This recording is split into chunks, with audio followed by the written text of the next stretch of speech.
아들아, 난 살인자가 아니다. 일장 철창 너머의 절규.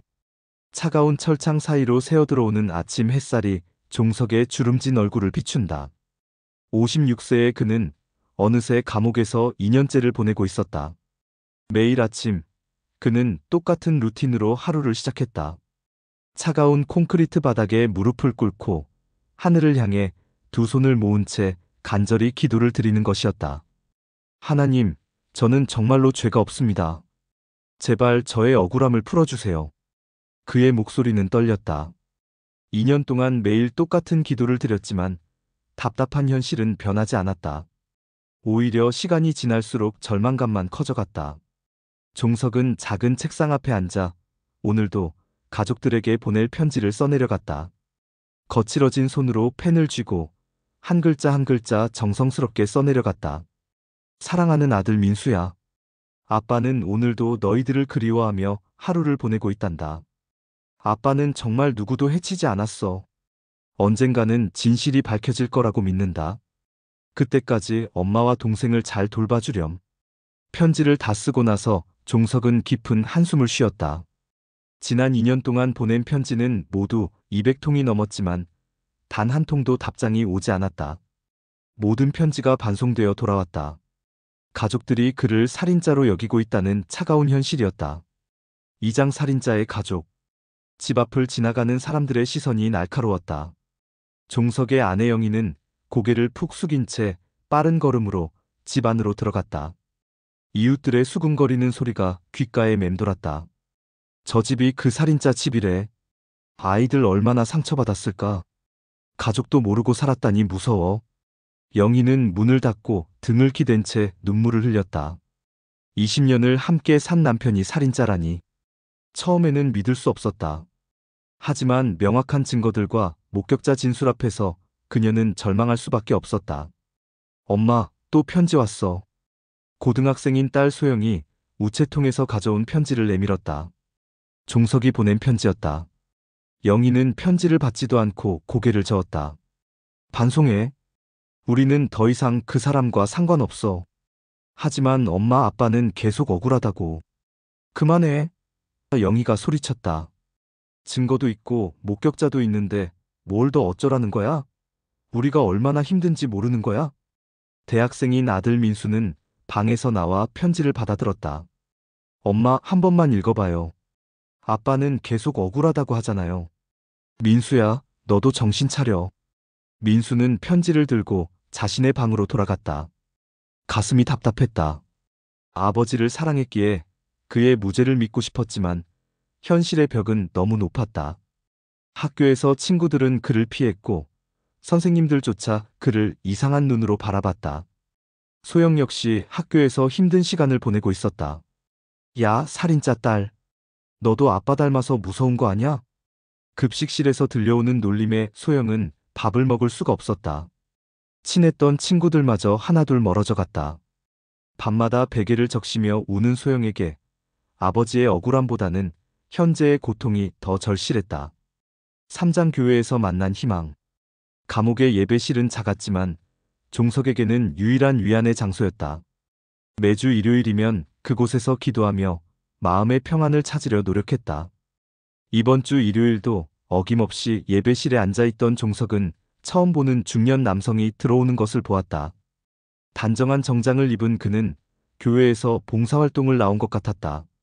예배가 끝난 후 그 남성이 종석에게 다가왔다. 안녕하세요. 저는 김동원 변호사입니다.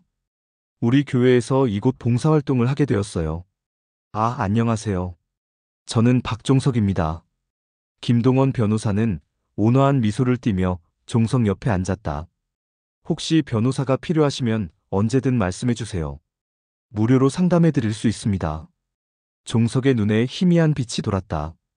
2년 만에 처음으로 자신의 이야기를 들어줄 사람을 만난 것이었다. 변호사님, 저는 정말 억울합니다. 저는 살인을 하지 않았어요. 종석은 떨리는 목소리로 자신의 이야기를 시작했다. 2년 전 그날 밤의 일부터 억울하게 누명을 쓰게 된 과정까지 상세히 설명했다. 김동원 변호사는 진지하게 들었다. 20년간 변호사 일을 해온 그의 직감에 종석의 이야기에는 무언가 석연치 않은 구석이 있었다. 종석 씨, 제가 한번 사건을 자세히 살펴보겠습니다. 하지만 2년이 지난 사건이라 쉽지 않을 겁니다. 변호사님, 정말 감사합니다. 저에게는 변호사님이 마지막 희망입니다. 그날 밤, 종석은 오랜만에 평안한 잠에 들었다. 누군가 자신을 믿어준다는 사실만으로도 큰 위안이 되었다. 사장 진실을 향한 첫걸음. 김동원 변호사는 사무실로 돌아와 박종석 사건 파일을 꺼내 들었다. 두꺼운 파일을 펼쳐보니 얼핏 보기에는 명확해 보이는 사건이었다. 피해자 이철수 당시 45세, 회사 동료. 가해자 박종석 당시 54세. 사건 발생일 2021년 3월 15일 오후 11시경. 장소 회사 근처 골목길. 목격자 증언에 따르면 종석이 술에 취한 채 이철수와 말다툼을 하다가 흉기로 찔러 죽였다는 것이었다. 현장에서는 종석의 지문이 묻은 흉기가 발견되었고 그의 옷에서는 피해자의 혈흔이 검출되었다. 하지만 김동원 변호사는 몇 가지 의문점을 발견했다. 첫째, 종석과 이철수는 평소 사이가 나쁘지 않았다는 동료들의 증언이 있었다. 둘째, 종석은 평소 술을 거의 마시지 않는 사람이었다. 셋째, 목격자는 단 한 명뿐이었고 그마저도 거리가 꽤 떨어진 곳에서 목격했다고 진술했다. 이상하다. 뭔가 놓친 게 있을 것 같은데. 김동원 변호사는 다음 날 바로 감옥을 찾아가 종석과 면담을 가졌다. 종석 씨, 그날 밤 정확히 어떤 일이 있었는지 다시 한번 말씀해 주세요. 종석은 그날의 기억을 떠올리며 천천히 말했다. 그날 회사에서 회식이 있었어요. 저는 술을 못 마셔서 일찍 빠져나왔죠. 집으로 가는 길에 골목에서 누군가 쓰러져 있는 걸 봤어요. 가까이 가보니 철수 씨였어요. 이미 피를 많이 흘리고 있었죠. 그때 주변에서 수상한 사람을 보진 못했나요? 네, 골목 끝에서 누군가 뛰어가는 걸 봤어요. 하지만 너무 어두워서 누군지는 모르겠더라고요. 그럼 흉기를 왜 만졌나요? 철수 씨를 살리려고 했어요. 흉기를 빼면 안 된다는 걸 알았지만 너무 당황해서. 그때 누군가 소리를 지르며 경찰을 불렀죠. 김동원 변호사는 고개를 끄덕였다. 종석의 진술은 일관성이 있었고 거짓말을 하는 것 같지 않았다. 제가 재심을 신청해 보겠습니다. 시간이 걸리겠지만 포기하지 마세요. 5장 새로운 증거의 발견. 김동원 변호사는 밤늦도록 사건 자료를 분석했다. 그리고 마침내 중요한 발견을 했다. 목격자 최민호의 진술서에서 모순점을 찾아낸 것이었다. 최민호는 처음 진술에서 종석이 술에 취해 비틀거리며 이철수를 찔렀다고 했다. 하지만 두 번째 진술에서는 종석이 화를 내며 소리를 지르고 찔렀다고 했다. 술에 취한 사람과 화를 낸 사람의 행동은 분명히 달랐다. 또한 현장 검증 결과 최민호가 있었다고 주장한 위치에서는 골목 안쪽이 잘 보이지 않았다. 가로등 때문에 그림자가 지는 구간이었다. 김동원 변호사는 더 깊이 조사했다. 그리고 놀라운 사실을 발견했다. 최민호는 이철수와 함께 일하던 회사에서 횡령 사건에 연루되어 있었고 이철수가 그 사실을 알고 있었다는 것이었다. 김동원 변호사는 즉시 재심 신청서를 준비했다. 새로운 증거와 함께 목격자의 거짓 증언 가능성을 제기했다. 한편 감옥에서 기다리고 있던 종석에게는 희망의 소식이 전해졌다.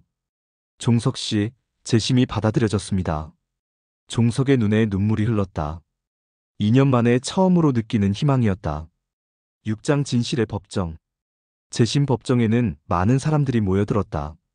종석의 가족들도 참석했다. 영희와 민수, 소영은 복잡한 심정으로 법정에 앉아 있었다. 이번에도 실망만 하는 거 아닐까? 영희가 중얼거렸다. 김동원 변호사는 차근차근 새로운 증거들을 제시했다. 존경하는 재판장님, 목격자 최민호 씨의 진술에는 명백한 모순이 있습니다. 또한 그는 피해자와 금전적 문제로 갈등이 있었습니다. 검사는 반박했다. 하지만 현장에서 피고인의 지문이 묻은 흉기가 발견되었고 피고인의 옷에서 피해자의 혈흔이 검출되었습니다. 그것은 피고인이 피해자를 구하려다가 생긴 일입니다. 피고인은 이미 쓰러져 있던 피해자를 발견하고 도우려 했습니다. 법정은 긴장감으로 가득 찼다. 김동원 변호사는 마지막 카드를 꺼내들었다. 존경하는 재판장님, 저는 새로운 증인을 신청합니다. 법정 뒤쪽에서 한 여성이 일어섰다.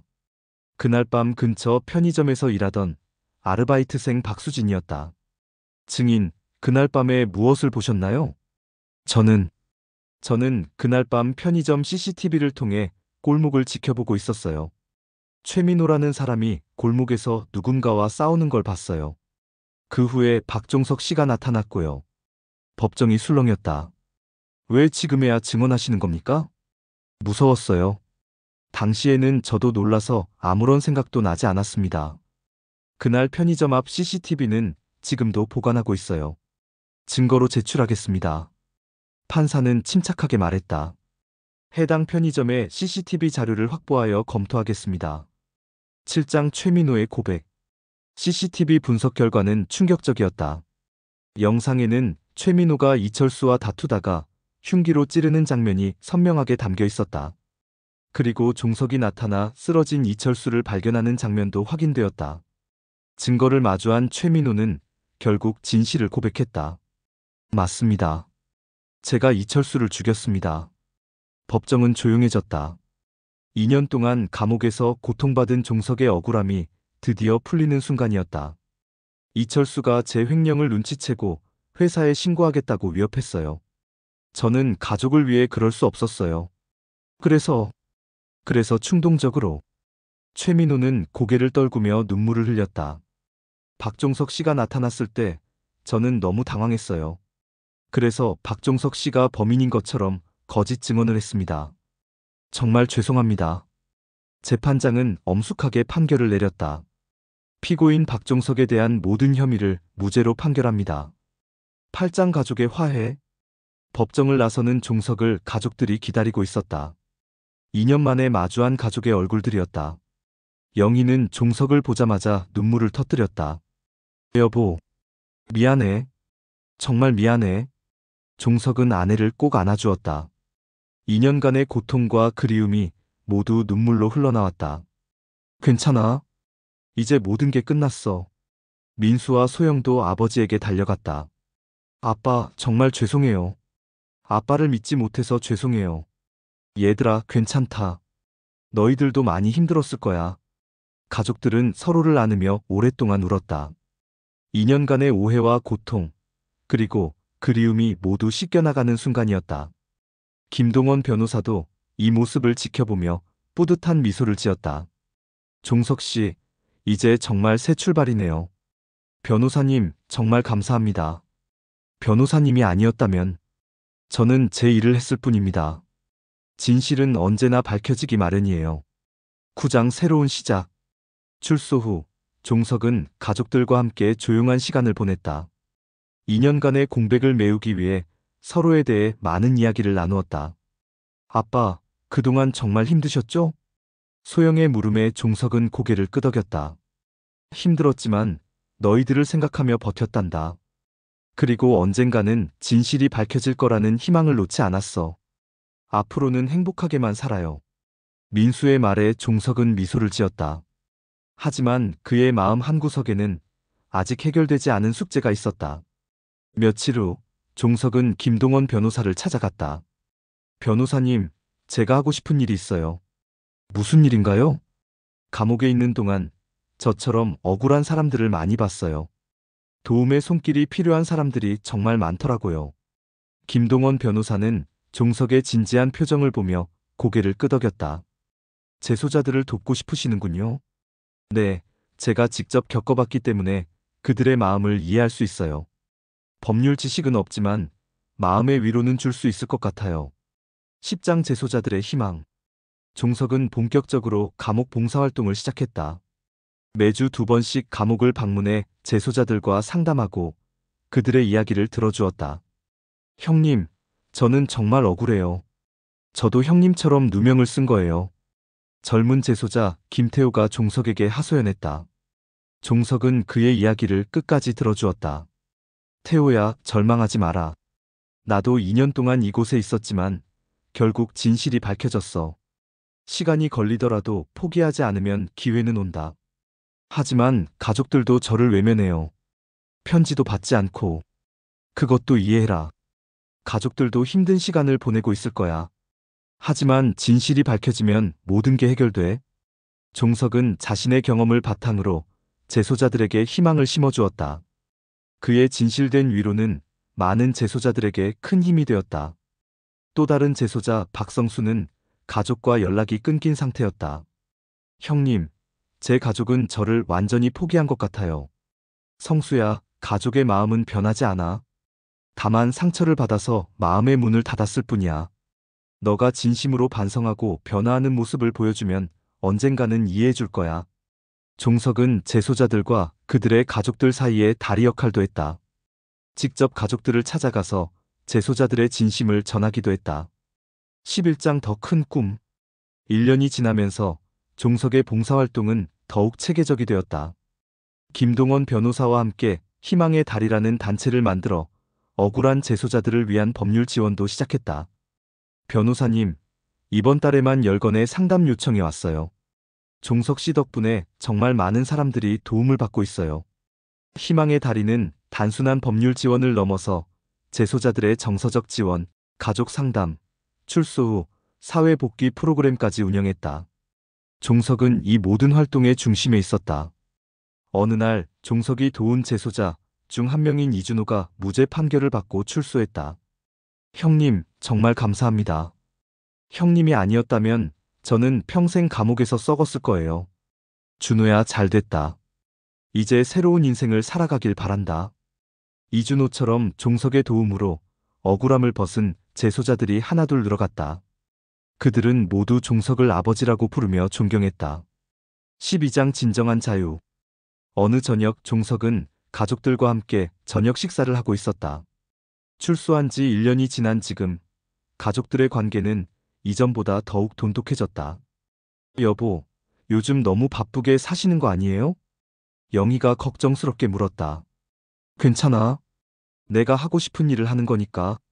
아빠, 정말 대단하세요. 아빠를 보면서 저도 많이 배워요.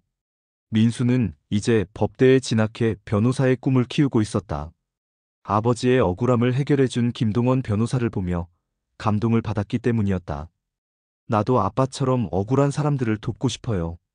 소영도 사회복지학과에 진학해 도움이 필요한 사람들을 위해 일하고 싶다고 했다. 얘들아, 너희들이 그런 마음을 가져줘서 고마워. 하지만 무엇보다 너희 자신의 행복을 먼저 생각해라. 아빠가 행복해 보이니까 저희도 행복해요. 가족들의 따뜻한 말에 종석은 가슴이 벅찼다. 2년간의 고통은 모두 의미가 있었다는 생각이 들었다. 그날 밤 종석은 일기를 썼다. 3년 전 나는 억울한 누명을 썼다. 그때는 세상이 끝난 것 같았다. 하지만 지금 생각해보니 그 경험이 없었다면 지금의 내가 있을 수 있었을까? 감옥에서 만난 사람들, 그들의 고통을 직접 느꼈기에 지금 이들을 도울 수 있는 것 같다. 진정한 자유는 감옥에서 출소하는 것이 아니라 다른 사람을 위해 살 때 찾아오는 것이다. 나는 이제 진짜 자유롭다.